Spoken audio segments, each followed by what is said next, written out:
Stretch your legs and get ready to vault rooftops in the apocalypse as Techland's highly anticipated zombie parkour title, Dying Light 2 Stay Human, finally launches this week. And this is my review.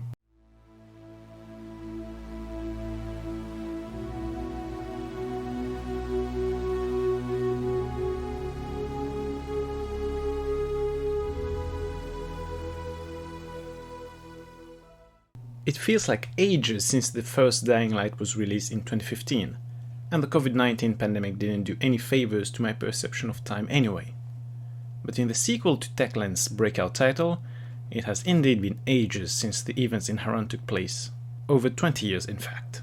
During that time, the deadly virus has spread across the world due to undercover work by the GRE, leading to infection of more people and leaving the world in an even more state of disarray. The resulting dwindling human population have been forced to live in settlements far from each other, with factions forming, leading survivors to fend not only against infected, but against fellow humans as well. This has led to what is being termed as the modern Dark Ages, as civilization as a whole is crumbling, while the human population is steadily dwindling. Amidst this day-to-day chaos, we find Aiden, a pilgrim, or a survivor serving as a messenger to communicate between settlements. Aiden is haunted by strange recurring memories that he wants to decipher. But for now, the most pressing task is for him to find his sister, Mia, from whom he has been separated some 15 years ago, and he is as close as ever to finding her. While Dying Light 2 Stay Human begins with this search, it takes Aiden to Villador, or the city as you'll get to know it, and further down the proverbial rabbit hole to learn more about his cryptic memories and mysterious past. After having played the original Dying Light on the Switch myself, I was eagerly awaiting to get my hands on the sequel. From the trailers and teasers, Dying Light 2 seemed more expansive with an open world universe that teemed with opportunities and a life of its own. And sure enough, Techland delivered on that. Even from the beginning, you can see that Dying Light 2 Stay Human is much more varied and detailed than the first game. As an NPC named Spike notes early on, one wouldn't have thought that the end of the world would look so beautiful. With verdant landscapes, overgrown flora in a derelict world, and survivors going about their activities, Dying Light 2 looks and feels the part. It shows a world that has been frozen in time, at least when it comes to industrial activity, just before everything turned to crap, and the environmental storytelling does a stellar job at conveying this feeling. Given its open world aspect, treading across the derelict streets and exploring buildings will tell a story of a time long gone through items, and often corpses, littered around. At other times, stories are being verbally shared on rooftops where survivors have gathered over a bonfire to share a breather and a moment as a community, one that you can also share to restore your health. It's a marked visual and graphical upgrade from the original title that, visually, would even send vibes of an FPS version of The Last of Us. While the city and its surroundings have its fair share of picturesque landscape, it's not lacking in ghastly scenes either. Venture into an abandoned healthcare facility, and you'll come across decaying corpses from before the fall, remnants of helpless people that the infected have feasted on, and whose fate you might share if you're not cautious enough around those new zombified inhabitants. Out in the city, you might catch a glimpse of other survivors fighting off infected, or other factions, as they struggle to flee for their lives. At night, the city requires a wholly different approach to venture into, as with the sunlight gone, the monsters are free to leave their lair to hunt freely. The day-night cycle, open-world exploration, and varying areas that you get to explore delivers diverse, well-detailed settings that are also reflected in the gameplay.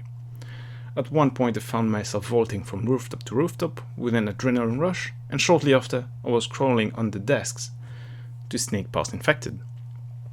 Through such transitions, Techland expertly achieved a delicate pacing between world building and gameplay that keeps things fresh and engaging throughout while exposing the player to the game's universe. Switching between adrenaline-inducing jumps to stealth and then boss fights while interspersed with cutscenes, although it does not follow such a fixed template, makes the game flow feel more organic and grips the player in the process. The gameplay is indeed gripping, despite the slow-paced nature of the plot. As with the first game, Dying Light 2 Stay Human's gameplay merges RPG, FPS and parkour action as you find zombies and human enemies. Those who played the first game will come across familiar mechanics like the survivor sense to scan your surroundings, a skill tree to unlock abilities, items crafting through blueprint collection, expendable weapons with a durability gauge, and upgrade options. It also brings back 2 to 4 player co-op so that you can parkour around Villador with your friends. Even the controls will feel familiar. Face the surface you want to climb and press RB, and Aiden will, one way or another, grab the ledge and hoist himself up. Heights are your ally, and you have to cleverly make use of the environment, scout the surroundings, and plan your path to emerge unscathed, or at least alive. Your path will inevitably be marked with perilous jumps and mini heart attacks, where you think you might fall off a building just for Aiden to miraculously grab onto a window frame in time. And if you do fall, look out for ways to cushion your fall, such as dumpsters or even enemies. While it can feel familiar to returning players with familiar mechanics and nods to the previous installment, it does not alienate newcomers. The game begins with a quick overview of the cascading events in Haran and where the world stands now, opting for a completely different setting from the last opus with a new protagonist and cast makes it more welcoming to newcomers while keeping it intriguing for the series' veterans. Moreover, Dying Light 2 brings new aspects to the gameplay itself. Early on, Aiden is bitten by an infected, but his body manages to contain the spread momentarily. Within 5 minutes, he'll turn if he's in the dark and without exposure to UV rays. So when you're venturing in the dark, you'll need to keep Aiden's infection in check. Find and use UV shrooms, as they're called, or you will lose life points. This adds an additional layer of survival mechanic to the gameplay that definitely helps to keep you on your toes. There are new additions to help Aiden explore as well, such as the paraglider that makes for a fun and effective way to quickly get around, and binoculars to scout your landscape and mark your map with important locations. You'll come across new types of infected atrocities such as sleeping biters and banshees, whose encounters require different approaches to tackle. Some enemies will use power attacks to deal massive damage, so you'll need to dodge to avoid taking significant damage, or even get knocked down, while others have lowered sensors, requiring you to adopt a stealth approach to sneak past them and keep your distance. The combat system as a whole feels more fleshed out. In addition to unlocking combat and parkour abilities via the skill tree, you won't just parkour and combat separately, but also perform parkour combats as you leverage your parkour skills to creatively deal damage to your enemy. For example, performing a vault kick will get you to vault over a staggered enemy, enter a bullet time phase, where you can use the momentum to sprint to another enemy and deliver a powerful kick. Rooftops are still your best friend, and you'll need to make clever use of them, especially during a chase, or when a howler spots you and alerts other infected to hunt you down. As they'll chase after you, you'll need to look out for hiding spots on rooftops or hide within beams of UV light, which offer protection from infected. Weapons are also at your disposal to bash in some monster's rotting cranium, but, as you'll often find out, you'll be outnumbered and the best tactic is a defensive one. Minor yet helpful additions in combat are the life gauge of your enemies and a hovering icon for some pesky types of infected. These are absent in the first game, but I found its inclusion to be particularly handy as it helps you strategize your offense or defense on the fly. In true open world fashion, there are more than one way to tackle encounters. Get to your destination or accomplish a task, so scout the area and make use of the environment. It's really a game you'll want to sink your time to explore. Try different approaches and immerse in its universe so as to let it grow on you. This is supported by its open world aspect where you can explore above and below ground. Yes, you can swim and dive now. Meddle with city dwellers' affairs through side quests scattered across the map. Scavenge and lockpick crates for parts and craft useful items and upgrades. The writing and narrative progression is also a marked improvement in Dying Light 2 Stay Human. While I found some of the voice acting to be unconvincing at best in the first game, it is professionally delivered in the sequel. The plot is also more well written and well paced in general. The dialogues are made more engaging in Dying Light 2, given that you will be offered to choose your responses at times. Your choices further shape how the story unfolds, as well as side quests. While the dialogue options are welcome, as they make conversations more engaging, they are quite limited, and there's a rather clear distinction between the good and bad choice. This is especially reflected in side quests, which can be interesting and varied, even bringing a humorous tone to lighten the atmosphere, but can feel limited in scope. This is because even if the outcome can be branching based on your choice, the branches are rather simplistic. For example, in an early side quest, you'll have to play detective to figure out, upon request by a local merchant, how the water he sold was poisoned from a supplier. After learning the truth, you can either lie to protect the supplier and get a reward, or bribe, from him, or decide to tell the truth to the merchant and buyers and not get that reward. I thought about choosing to lie first and collect the reward, but still report the truth when I would head back to the merchant.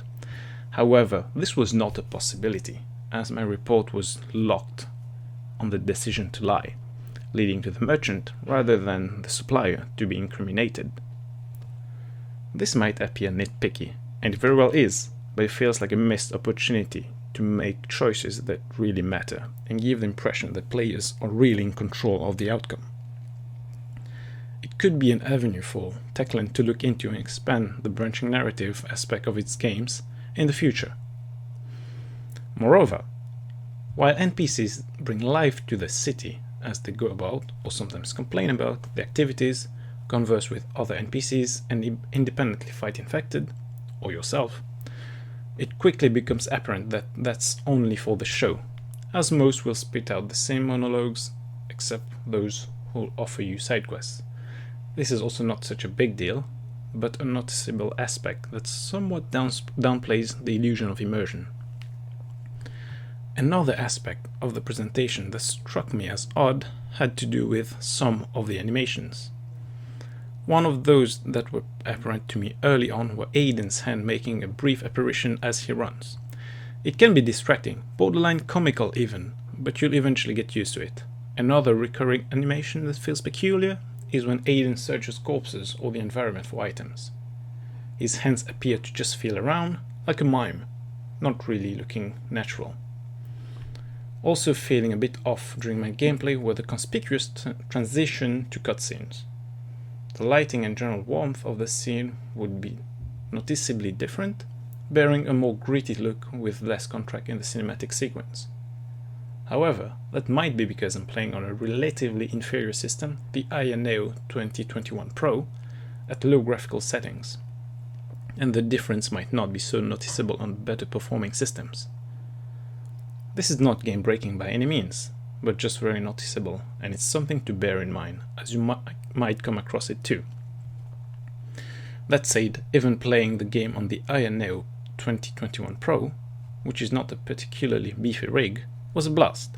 It played flawlessly on the AMD 4800U APU at 15W TDP, hitting 40 FPS in the open world areas and 60 FPS in closed areas at low graphical settings. Despite those downsides on some aspects of the presentation, I thoroughly enjoyed playing Dying Light 2 Stay Human. Even if it is set in a crumbling world, the city is a sight to behold, with its detailed environments that tell stories of their own, and NPCs as well as infected, populating those environments, making it look and feel lively. I love the cinematic exposition of the plot and its characters, as I did the general tone and atmosphere of the game. Sure, it's yet another zombie game, but the characteristic parkour exploration and combat help make it stand out. If you've played the first game, this is definitely the sequel you've been waiting for. And if you're coming in fresh, Dying Light 2 Stay Human will deliver as an intriguing narrative-driven game with an original gameplay blending RPG and parkour action.